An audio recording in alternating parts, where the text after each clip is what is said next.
Right now on Sports Extra, things have gone from bad to worse. We thought that Denver loss was bad, and now today, Kirk Cousins throws 4 picks. The Falcons have lost their last 3 games in a row. My expert panel on hand tries to fix it all. And not 1, not 2, but 8 overtimes. We're talking all about the instant classic between the hedges for the latest installation of clean, old-fashioned hate. And if we're talking about hate, there was real hate all over the field this weekend for Rivalry Week. Flags getting planted, fights all over the place, all ahead of championship weekend before the college football playoff is finally revealed. We've got ourselves a great show. My guests are on hand, and Sports Extra starts right now.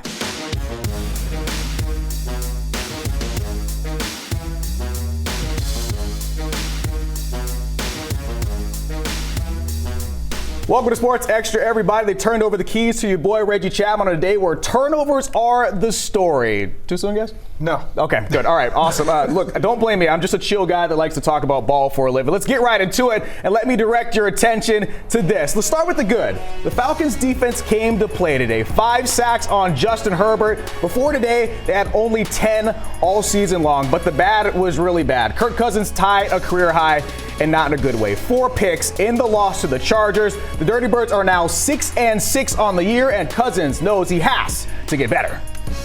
I got to play better, and so take responsibility, and you go back and you kind of have to watch it with a really critical eye and talk about, okay, how can I make sure this never happens again? That's the mindset. Disappointed right now, it hurts, and feel like that was a game we had a chance to win. If I had played at the standard I expect to play at.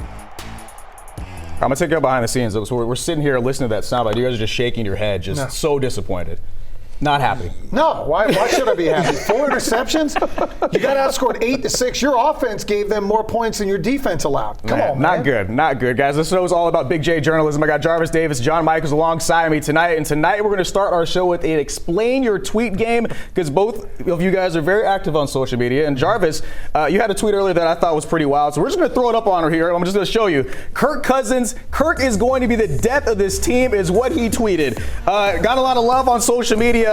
And Jarvis, I'm curious, what in the world made you think, let me go on social media and say this? Because coming into this season, when you pay somebody $100 million in guaranteed money, that means that you're a pretty important person. Okay. If that pretty important person is playing like a rookie quarterback, 6 interceptions, no touchdowns in the last 3 games. Like, let me say it again, 6 interceptions and no passing touchdowns in this game. You've been in this league for almost 13 years as a quarterback. You're 36 years old. You've seen and done every coverage that possibly can be out there in the NFL, and you turn the ball over. And then the worst part about it is the fact that, when you have a situation where a quarterback throws an interception, I've seen times where, hey, I understand what he saw on that particular play, but every interception, I was like, what was he thinking? Look, there's number white and blue jerseys around that ball. Yeah. There are 3 guys right there that are closer to a guy that has a black jersey on. So yeah, he has to be able to, play well in order for the team to win, and we know that's the only formula for this team in the way it's currently constructed. So yeah, he is going to be the death of this team if he continues to turn the ball over. Look, Kirk Cousins and I we don't relate on a lot of stuff. He makes a lot more money than I do. But one thing we do relate on, I've thrown a lot of those interceptions in college football 25. Just throwing into the triple coverage. Yeah. But look, he makes. I tried to teach you last. Yeah, no, I'm going to try and get it right. But look, you're not paid $100 million. I'm not, exactly. That's my side gig, right? John, you're not off the hook here, man. I was all over your Twitter account as well. We're going to read one of yours as well. You said, and I quote, "Fitting ending with another interception. QB change needs to happen now." Cousins hasn't thrown a touchdown since the Dallas game. And it's funny, too, you had some other tweets. You actually called upon bringing in Penix into the game, like, way early. Yeah, I like to give numbers every now and then. I don't do a ton of research, but sometimes you got to break down numbers. Kirk Cousins has been unbelievable when he played the Tampa Bay Buccaneers. 785 yards, 8 touchdowns, 1 interception. Hooping. Against everybody else in the NFL, meaning every other start that he's made, 2,022 yards, 9 touchdowns, 8 interceptions. You know what that is? That's Desmond Ridder. No. You know what that is? That's Bryce Young. Oh, you know what no. that is? That's Marcus Mariota. You paid this guy $100 million to be mid, as the kids like to say. He's been mid, and it's time for anybody in this draft draft class to make a difference, because right now, nobody's done a single thing. It's time to turn the ball over to Michael Penix before this season goes down the drain. Jarvis, do you agree, man? I mean, there was a lot of people on social media, because it's social media, guys. People are wild on there. They're just calling for anything. Is it time for Michael Penix to come into the game? It's not going to happen. I don't think it's going to happen. I don't think it's going to happen, but at some point, when you are the quarterback of this team or the head coach of this team, you start to say by your actions that he's above the team, he's above reproach, he's above consequences, right? So I feel like the options still need to be there that, hey, if things keep going the way they're going, we got to go to 9, Michael Penix. We have to be able to go to 9, and I don't think that's an option, and that's what I have a problem with. Yeah, look, post-game, Coach Raheem Morris said he's got all the respect and love for Kirk Cousins in the world. He thinks that he's going to be able to bounce back from all this. They're on a 3-game losing streak. Something's going to have to get shaken up. Raheem is very loyal, by the way. Yeah, real loyal to him, because they paid him a lot of money. The biggest problem I have is physically he doesn't look like he can get the job done. Every pass he throws net right now, he looks like he's laboring. He threw an out route on a 4th down to Darnell Mooney. It's a 5-yard route. That's a ball that high school kids put on the money every time, and the ball was low, and Darnell Mooney has to make an unbelievable catch. It feels like Kirk Cousins doesn't have arm strength right now. I know he said he's not dealing with anything physically. This is just me watching from a distance. It looks like he's got problems getting the ball where it needs to get to, and defenses are now condensing the way that they're covering the Falcons because they don't feel that they can beat them with anything over the top. He said he wishes that he had something to blame it on. If there was an injury, he wished he could blame it on that. Unfortunately, just poor play. But look, there's so much to break down around this game, and for that reason, we're going to bring in some more people. Maria and Joe Patrick from the Benz. Hey, Reggie, thank you. Here with Joe Patrick from 92.9 The Game to talk about a game that probably we don't want to talk about very much. The Falcons losing one that they don't want to think about much further past this game. Let's start with Kirk Cousins, the obvious. 4 interceptions in a single game. It's the most he's had in a single game since 2014. Only the 2nd time in his career he's done that. He didn't look good from start to finish, Joe. What went wrong with Kirk Cousins today? What went right with Kirk Cousins today? That's how it felt. I mean, he threw 4 interceptions, like you said. He had no touchdown passes for the 3rd consecutive game now. He had never gone in his career as a starter 2 straight games without a touchdown. Now he goes his 3rd straight game while throwing 4 interceptions. I think it's especially tough for this Falcons team because he's the guy that a lot of these offensive players look to bring success to this team. And when he's not bringing it, you feel like you don't have the luck going with you that day. And it certainly wasn't the case today here at Mercedes-Benz Stadium. So it's back to the drawing board for this offense, which did not look consistent or in rhythm for most of the day either, and under Zach Robinson and Kirk Cousins. They got to figure this thing out before a big game coming next week. So you mentioned it, a big game next week. We already knew the storyline heading into it. They go on the road to Minnesota. Kirk goes back for a homecoming of sorts, but now there's a bit more emphasis on this one. This is a team that still leads their division, the Falcons. However, they got to win this one in Minnesota, right? Yeah, no doubt about it. I mean, the result today kind of changes the perspective of the Falcons season, where the Tampa Bay Buccaneers are playing with a chance to potentially tie the Falcons record now at 6-6. Falcons, of course, hold that tiebreaker over Tampa Bay, but Tampa Bay certainly has the momentum in their season going where the Falcons do not, and it puts a lot of pressure on this game. That was always going to be a big game for Kirk Cousins because of the homecoming aspect of going to Minnesota. I'm sure him wanting to prove himself to that organization. Yeah. Now there's a lot on it for the team, and it's not like they have the good vibes going into it. They're going to have to go back to the drawing board and figure out what can work against what's been a really upstart Minnesota Vikings team. And now that they head to Minnesota, they're going to carry in a defense that had a great performance, 5 sacks. They had 10 total coming into this one, worst in the NFL, and now signs of life on this defense. What did you like about their performance? Yeah, signs of life, and not a moment too soon, because this defense coming into this game was the major question mark for this team, and coming out of it, going to Minnesota, you feel like maybe it's the one thing you can rely on, because this offense hasn't looked good the last couple weeks either. But finally, at least we have some defensive production from this defense, especially in the sack category. This team had 10 sacks coming into the game, come away with 5 in one game alone against a dynamic quarterback in Justin Herbert, who can hurt you with his arm and his legs. So at least that will be something that they can look at the film and say, hey, at least we made progress in this area. We can rebound. Let's do that on offense as well, and maybe we can come away with a win. That's a good point. The Chargers are a run-first team, and they certainly suffocated that in that area and more. Now the Falcons are going to look to the game next week in Minnesota, and hopefully they'll get a win there, because this one, not so great. For Joe, I'm Maria Martin. Reggie, back to you. All right, thank you guys so much. Like they mentioned, up next, next they head to Minnesota, a homecoming game for Kirk Cousins, who spent 6 seasons with the Vikings. How much of this game, John, is about him maybe trying to prove to them that they should have kept him, but it looks like they made the right choice at this point? Yeah, there's nothing to prove. I mean, at this point, it's about our playoff lives. I mean, that's where it's at. You're 6-6. Tampa wins the game. They're 6-6. Now your lead is gone. You do have the tiebreaker. You got to win a game. You know who Tampa plays next week? The Raiders, who are starting like their third quarterback. This is no longer about going up there and having a nice, cute homecoming. This is about winning a football game. You've lost 3 in a row. This is a must-win, or your season could be over. You know what, man? When you think about the aspect of this game, this is so important because you know what I'm scared of? Brian Flores. Brian Flores is a good defensive coordinator. So if Kirk is pressing next week, we're going to be looking at the same doggone thing, and you don't want to get yourself into that situation where you're looking at, hey, Kirk is turning the ball over again because they're not going to win. Look, their quarterback now, Sam Darnold's played really, really well this year. The Vikings are 10-2 this season. They are absolutely rolling, so that is going to be a massive game when they go out to Minnesota. All right, coming up, we will be talking about this one for a long time. We're breaking down every single aspect of the latest edition of Clean Old Fashioned Hate. That's next.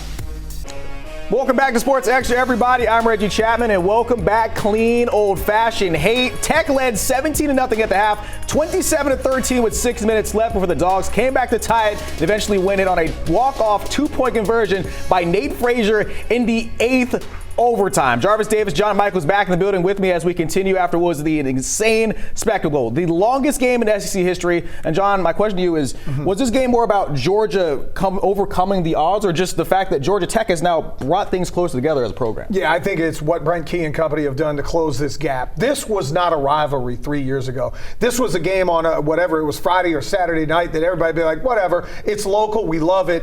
But the games were never competitive. Last year it became competitive. This year Georgia Tech felt like for most of the game they were the better team, and unfortunately at the end they had some things gotten to go their way. I think there were a couple of calls that were very questionable that led in the way of Georgia, and then the overtime just didn't go their way as well. But I think Brent Key has made this where now this is a rivalry where the rest of the year Georgia fans and Kirby Smart and their staff are really going to have to worry about the Yellow Jackets at the end of the schedule. And to be honest with you, man, can we talk about Buster Faulkner for a second? Because I think the offensive coordinating that he did, the play calling that it was amazing. The game plan was absolutely amazing. The chess match that he and Glenn Schumann was going back and forth with when it comes to coverages and different formations that they were going through, I just thought it was just excellent. And the only question that I had after halftime, I was walking around talking to people at the game. I was like, hey man, how is this dude gonna keep him on staff? Right. Because and look, it might be Kirby. Yeah. You know, you might get a call from Kirby. So yeah, I think this is one of those games where you just look and say, man, it's different because not only from a coaching standpoint, because we know what Jeff Collins was or isn't as a head coach. I think that Brent Key has done an excellent job and I think he starts with Buster Faulkner being his OC because we know how important it is to score in this game, in today's game. Can I ask some questions though about Buster Faulkner? What was going on at the end of this game with overtime? Yeah. Your number one player is Haynes King. He had one of the games of all time in this rivalry. And then in overtime, you just got him standing back there throwing the football. They ran one time, I think they went zone read, and I thought Haynes King misread maybe what should have been a handoff, would have been the walk-in game winner. But outside of that, I thought Buster Faulkner was incredible. Taylor Santucci did an unbelievable job resurrecting this defense and keeping them in the game. But you got to give credit to where it's due. Georgia shows the heart of a champion. I know sometimes that's an overused cliche, but down 17-0, down 27-13 with 5 minutes to play, they never flinch, and that's why they're in the college football playoffs. And look, you got to work really hard when you go to 8 overtimes, right? I mean, I think back to that 2018 season where LSU and Texas A&M went to. Always goes back to LSU. Of course, but we can bring it back for a reason, right? So back in that season, they went to 7 overtimes. They decided to change the rules to make it a bunch of 2-point conversions at the end of the game to avoid this happening again, and it happened again. I heard you're not a big fan of this type of 2-point conversion back and forth overtime situation. I'm not openly mad about the 2-point conversion part. Here's what I get upset about. Why in the heck every down, you have the 2-2-point conversions, now we got to walk to the other end because this school doesn't want to play in front of this side of the fans. Look, you get to the 3rd overtime, we're playing in this end zone. I don't care who likes it and who doesn't like it. That was the only thing. I don't mind the 2-point conversion. You know what? It makes it quick. It makes every play feel like, oh crap, this could be the end of the game. And you know what? To be honest with you, I don't mind it either because it's a back and forth. Because I was joking, throughout the game. I was like, man, I bet you they could go really deep right into that 2-point play sheet. I think that's why I feel like Georgia just simply ran it in with Nate Frazier to close out the game because they went through all their 2-point plays. I'm sorry. They're out. That's a lot of 2-point plays to go through. And Joe Tessitore went through all the times that he could tell us if Georgia scores here, they're in the playoffs. There's only so many words in the English language you can really hit them with. I mean, it's really difficult. Now, mind you, we got to talk about the quarterback play. Carson Beck, 65% completion percentage, 5 touchdowns, and the big thing that he didn't do was throw an interception in this game. He's a guy that has had some struggles over the past month. John, what did he do right on Friday that he hasn't been doing really over the last 3-4 weeks? Well, it started against Tennessee. You go back to the second half of the Tennessee game, all through the UMass game, and all this Friday against Georgia Tech. It looked like the Carson Beck we all expected at the beginning of the year. A guy that we thought was going to go to the Heisman ceremony, a guy that we thought was going to be a top 5 draft pick. I think he just went back to trusting who he is, throw the ball. The issue is he's been throwing to a wide receiver core that leads the country in drop passes. So if you want to start thinking and start forcing when you're afraid to throw to guys, I think he finally got to the point. It was like, all right, I'm going to trust it. I'm going to throw it. I'm going to rip it in there. And he's done a great job doing so. And I think he's been decisive with the football. That's the biggest key for him because now we know he can throw the rock. So, but when things break down and the guy isn't open, are you going to take off? Because they're not expecting you to. Because I think he's shown that he has the mobility. He can move around, and I think it's been timing. Every time he's taken off and gotten that first down or ran for 8 or 9 yards, I think he's just been doing a really good job of being decisive with the football, and that's what he needs to do. Well, so I think what's really cool is about college football, right? You got a quarterback like Haynes King who's probably not going to the NFL, right? But he at times looked like the best player on this field where you got 5 stars all over the place, 2 passing touchdowns, 3 rushing touchdowns, 110 on the ground. John, is he just a Georgia Tech legend at this point? I mean, the whole world has to know his name now. Back in the day, you wouldn't be able to say this without getting in trouble, but he should never pay for a meal on campus ever again. Like if you see Haynes King, take him out, maybe buy him a drink. I'm not sure if he's old enough to drink, so maybe don't do that, but buy him a steak somewhere. What he's done the last 3 weeks, going back to the Miami game, is show the heart of a champion. This guy was hurt. He was barely able to throw the football. And then this week, after having some time to get right, he comes in and plays the game of his life. He gave Georgia Tech every opportunity to win it. You just hate it for him that they come up 2 points short. And he's the type of guy that guys will want to come play for, too, because guess what, Brent? Hey, Buster. Hey, you still calling plays for Georgia Tech? Hey, Haynes King's coming back. Yep. Let's get it. Let's get some of these wide receivers here. Let's get some more talent in here so you can hang with Georgia and take Georgia to 8 overtimes, because guess what? Brent Key is coming, and Kirby better be ready. It's really interesting. What if we found that we just roll around at varsity? Bring Haynes King to the varsity. Make sure you get him right. Bring him some wings, something. I mean, you got to get him right. I heard there's some lemon pepper wings downtown that are pretty good. Yes, I have heard that as well. All right, coming up. Varsity orange. Yes. Can't go wrong with Coming up, we're getting you ready for the SEC Championship game as Texas and Georgia are set to meet right here in the A, and we're talking about it all, as well as all the fights this weekend during Rivalry Week. That's next. Welcome back to Sports Extra, everybody. I'm Reggie Chatman, and the stage is set. Georgia versus Texas for all the marbles in the Southeastern Conference. And guys, some said because of the 12-team playoff that these conference titles wouldn't matter very much. But don't tell that to head coach Kirby Smart. You ask a guy that's been in the SEC for about 30 years and has only been a part of 5 or 6 of them and only been a part of 5 or 6 national championships. It's equal to that to me because it's just as hard. It's just as elusive. I mean, it has been for us. Has been for us. He's lost a couple of these. John and Jarvis still with me. They've played this game, Georgia and Texas, about 6 weeks ago at this point, maybe a little more. What can the Dogs take from the first match of the 2 times these teams got together? Their defensive line whooped Texas. That was the difference in the game. They absolutely dominated that line of scrimmage. And if they do the same, I don't care if it's Arch Manning, I don't care if it's Quinn Ewers, Texas has no chance. If they can block Georgia, I think this will be a much more competitive game than it was in week 5. And when you think about, the changes they made on the offensive line and the guys that they have in there and being more set with those 5 guys up front, I feel like if they can get this running game going, I think Texas is going to be in trouble. Like John mentioned, that defensive line, Jalen Walker, Michael Williams, I need to see those guys doing what they do to get to the next level. The real question, though, is for fans at home. They were like, oh, no, we don't want to get in the SEC Championship game. But you guys feel like they'll get in regardless if they lose or not, right? Yes or no? Georgia's in, 100%. Okay. Georgia's in, 100%.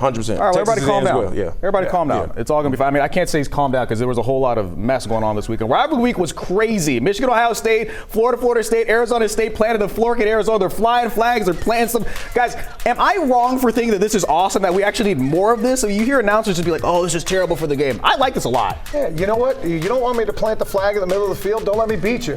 Michigan had the flag from Texas planted in midfield in week number 2. You know what? They didn't fight. Florida State likes to take a piece of sod out of the opposing team's field every time they beat them for the sod cemetery. People don't fight. Grow up. If you don't like it, don't lose. It's college football, man. It's rivalries. It's what it's all about. Stop complaining, man. It's going to happen as long as you don't let people get out there and get hurt and helmet flying off and people being bloody and all that stuff. Hey, it's going to happen. How about don't pepper spray the kids either? I saw some of the police officers spraying pepper. That's unbelievable. It's not enough conversation about that. I also thought it was funny that Ryan Day was just chilling in the back, just watching it go down. He's still chilling. He's still standing there looking like he's hoping he still has a job come tomorrow. Yeah, that was not great. I mean, they can still win the national title. So if he does that, then maybe they'll be all right. All right. Speaking of coaches, Kennesaw State finished their first season in FBS at 2-10 yesterday. Today, though, they announced that Jerry Mack would be the next head coach. The former Jaguars and Tennessee running backs coach was last head coach at North Carolina Central, winning at least a share of the MEAC title in 3 of his 4 seasons at the helm. So, good luck to him as he comes into town. All right, coming up, we'll wrap things up with our video of the week. All right, welcome back, everybody. It's our video of the week, and we have to talk about the Hawks at some point, right? I mean, Trae Young and the Hawks have really balled out the last couple of days. 2 wins over the Cavs. They've advanced in the NBA Cup. John, is it time we start talking about the Hawks? Give them a respect. They deserve respect. You beat Cleveland twice. Cleveland had 1 loss before they played twice against the Hawks. My problem is they'll beat Cleveland twice, and you lose to Charlotte, and you lose twice to Washington, and you can't beat Chicago. Get consistent, and then I'll be really intrigued. But, John, they also did beat the Cavs without Trae Young, right? That $100,000 might have been worth it, huh, Jarvis?